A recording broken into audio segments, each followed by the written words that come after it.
Well, I'm super excited to be here today to give you this presentation really quickly about how college transformed my life. I want to begin to take you on a journey really quickly. It was literally about 25 years ago when I set foot on the campus of Long Beach State University in Long Beach, California. This is literally the place where Snoop Dogg, Warren G, and several other famous celebrities that you may have heard of. And as a college student, once I stepped on the campus of Long Beach State University, I was very clear what I wanted to do. Literally, my vision when I began my collegiate experience was really simple. Not only did I want to play on this court in college, but ultimately I wanted to be an NBA basketball player. And then ultimately, after my successful career, I want to be a sports broadcaster for major sport events all across the country. This is my dream, and this is what I aspired to do since I was 6 years of age.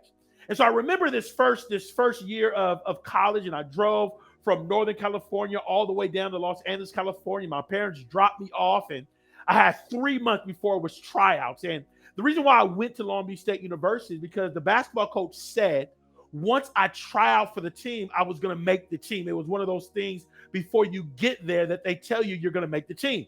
So it was under my assumption that not only was I going to be at this wonderful institution in Southern California, but ultimately I was going to make the team as a walk-on. And in my mindset, this was my belief that once I walk on, the rest will be history because I'm going to do my work on the court. And so I remember tryouts came. I've been working on my game. I've been connecting with people, networking, enjoying the collegiate experience. And so I get out there in tryouts, and I'm doing my crossover, and I'm doing my jumper, and I'm doing the no-look pass. And at the end of the tryout, the coach calls me over, and it's not just me, but there's 3 other people. And the coach looks at us and he said, gentlemen, you've done a good job today. You all really exhibited great skills. But the one thing I want you to know is we're only going to be able to choose one person. And I remember I'm hearing him say this, and I'm thinking in my mind, like, wait a minute, we got 4 people, and you're only going to choose one person. I didn't say it to him, but in the back of my mind, I was thinking, like, there is a possibility that I may get that dreaded phone call, and they may tell me that I didn't make the team. But I didn't say nothing at that moment. I just said, okay, thank you so much. And thank you for the opportunity. I began to walk home and make my steps back to my dorm room. And I remember about 48 hours later, I get the phone call. It's the coach. I'm like, hey, coach, how you doing? And I'm expecting to get good news. I'm expecting to be one step closer to my vision. I'm expecting to wear, the warm-up suit and to be on the court and to be doing jumps. I'm expecting this experience. As I sit there and I'm talking to the coach says, Josh, I have some news to tell you. And I'm like, okay, what's the news? And he says, unfortunately, you didn't make the team. We decided to go with a big man versus a shooting guard. And I remember I was sitting there and I was just in shock. I don't know if you've ever been there before, but you get that word, you get that decision. And I didn't know what to say. I was like, okay, I got to go. I had to go. I didn't know what to do. I didn't know what to say. And I remember I was just devastated. I was devastated. I was frustrated. I was confused. I was angry. I was upset. I was mad because for 13 years of my life, my aspiration was to be a professional basketball player. My aspiration was to be a sports broadcaster. I mean, literally the reason why I even went to school and the reason I was so inspired to get a degree because I knew in order to get to my goals, in order to attain the dreams and the vision that I had, I was going to have to go to college. And literally the very thing that got me into college was done. My dream was done. And that's as I remember I sat there and I felt like I was a failure. I felt like all the hard work, all the running, all the jump shots, all the visualization, all the prayer seemed like it was for nothing. I don't know if you've ever been there before, but this is where I was at. It was a really tough moment for me.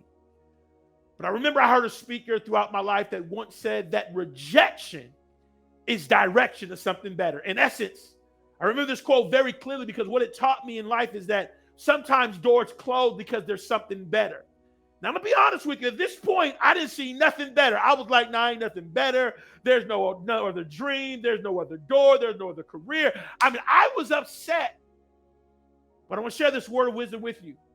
This quote is so true because my rejection was getting ready to turn into something better. You say, Dr. J, well, what do you mean?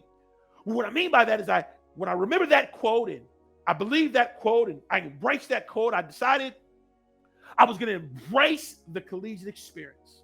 I decided I was going to embrace it. I was going to give 110%, and I was going to use my collegiate experience as a launching pad for success. Now, I remember the first semester after I got cut from the basketball team, I had a communications class. And I'm in this communications class. It's persuasive communication. I really didn't talk much before because remember, I was an athlete. I was all about basketball.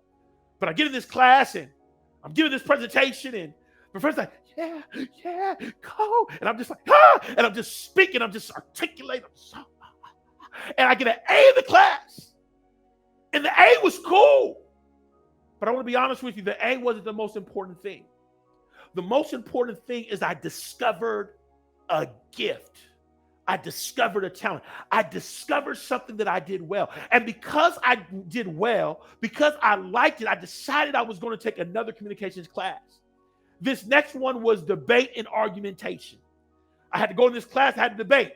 And so I remember I used to have glasses. I was wearing glasses. I'm sitting there and I'm talking and I'm taking my glasses off, taking my jacket. You know, I got the whole thing going on, but I was undefeated. I never lost. And so at this point, I realized that not only did I have a gift, but I had a passion to speak.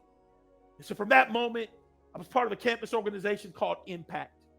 And every week they would ask someone to volunteer to speak. Now, again, because I felt I had a gift, I said, I want to speak. I want to speak. I remember they gave me the opportunity to speak, and I'm in this room. There's about 50 people. And here I am, giving my motivational message. And by the end of the message, literally 50% of people are bawling in tears. And at this point, I had what I call the spark. I had the epiphany moment. I rediscovered my purpose and my vision. I said, I want to be a national speaker. I want to be someone that travels the country and inspires and motivates and makes an impact in the world. Because number one, I feel I'm good. I got the passion. I love helping people. I love traveling. And I love being able to connect with people all across the world. That's what I want to do. I didn't have no direction. I didn't have no blueprint. I didn't have no mentor. I didn't have no coach. I just had a vision, a dream that this is what I wanted to do. And it was at this point, at 19 years of age, after failure, after stress, after a challenging situation, that college changed my life. It changed my life because if it wasn't for this collegiate experience, I don't know if I'd be speaking today. If it wasn't for this collegiate experience, I don't know if I would have had the tools, the training, the knowledge, the experiences, the relationships, the internships that enabled me to position myself for success. If it wasn't for the collegiate experience where I had professors that challenged me, that motivated me, that taught me how to continue to be persevering, not to give up. When I learned how to be disciplined, have habits, and make top ramen taste like steak. It was those experiences in college that transformed my life and enabled me to be doing what I'm doing today. In essence, what I want you to understand is because of that moment in college, because of the experience that you're getting ready to engage in, not only have I traveled to 49 different states and 2 countries all across the country, not only have I reached thousands of professionals and students all across the country, but I've written not 4 books, but 7 books. I've appeared on television as a guest expert. I attained my doctoral degree in organizational leadership. And last but not least, I have a wonderful wife and incredible children and an incredible family. Why? Because my collegiate experience changed my life. Wait a minute, Dr. J. You're telling me that it changed your life? Yes.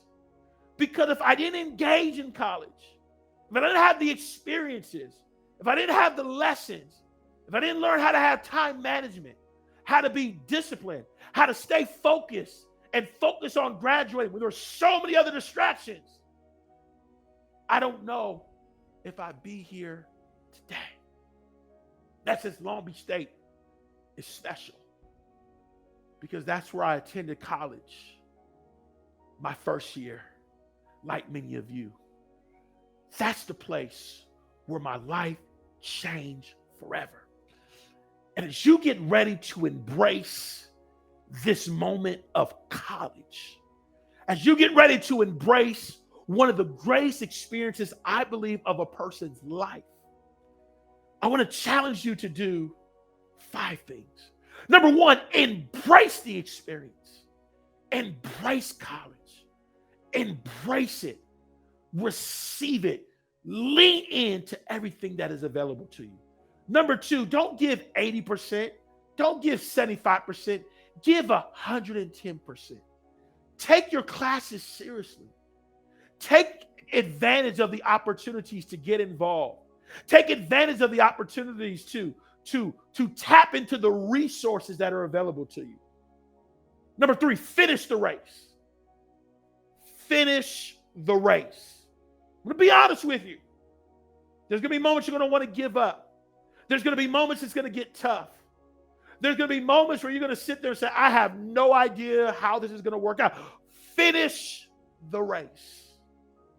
Because you can't receive the fullness of the experience unless you finish the race.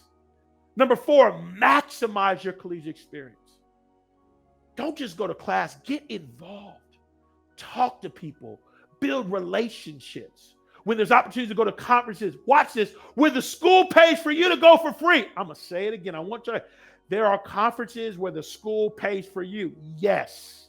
They'll take you to places you've never imagined before. There may be a broad opportunity to go to other countries, service projects, internships, where you get paid.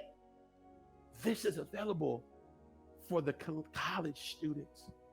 And lastly, but most importantly, use this as a launching pad for success. See, the people that thrive and succeed in college are those that just don't go to classes, but they use the entire experience as a launching pad for success. In essence, I want you to be like Raina Harvey. Raina Harvey was a first-generation student. She attended UC Riverside. I met Raina Harvey because she attended one of our national conferences in Southern California. And Raina Harvey was not only a first-gen student, but she was embracing. She gave her 102%. She was going to maximize the experience. And not only did she do well in school, but when she entered the conference, she networked with people. She connected with people. She built relationships. And because of that, not only did she get an internship in entertainment, but she interned for the White House, became a reporter in Illinois. And today, she is well known in the Bay Area as an anchor, as a traffic reporter, as well as a reporter. There's another person I'd like to highlight. His name is Josh Vasquez. Josh Vasquez, I met him as well. He was a first-generation student. He was a trio student.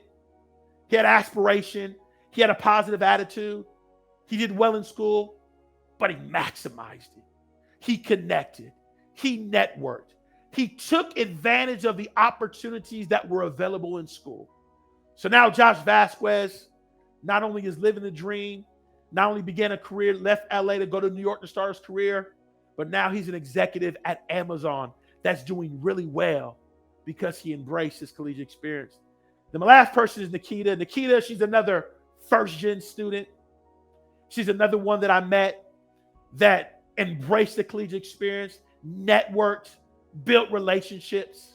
She now serves as an HR business partner for the Taco Bell Corporation in Southern California. She's thriving. She's succeeding. She's leaving a legacy for her family. She's doing amazing things because she not only embraced the collegiate experience, but she took advantage and used it as a launching pad for success. And I want to share with you today as you're getting ready to engage in a transformational experience. You're getting ready to engage, I believe, in an experience that's going to transform your life if you will take advantage. And so as you begin this program, I encourage you, don't just go through the motions, but learn, but listen, talk, ask questions, and ask yourself, what opportunities beyond the classroom are available to me at Palm Beach State College that will enable me not only to position myself for collegiate success, but career success? Because I'm telling you, the resources are there. The mentors are there. There are people that you're going to connect with, not only that are older than you, but there's other people in the room right now that are in the same shoes as you, that are going to be there to help you, empower you, and inspire you, not just to take this as going to school, but taking this as a moment where it's a launching pad for success.